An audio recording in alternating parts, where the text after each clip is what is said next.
এই এক হৃদয় বিধয় এক ঘটনা। দর্শক, উল্লাপাড়া উপজেলায় ফাজিনগর বাসিন্দা ভোলন আহমেদ, পিতা মমিন আহমেদ।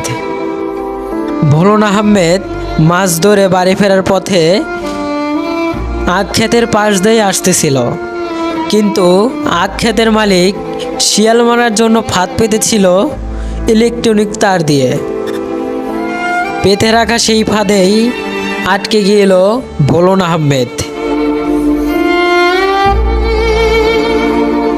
কিন্তু তার পরিবারে নেমে পড়েছে দুঃখের ছায়া।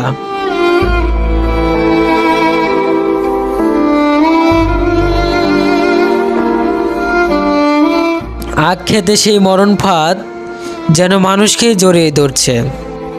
রাত্রেবেলায় মাছ ধরে বাড়ি ফেরার পথে এমন ঘটনা ঘটে গেছে।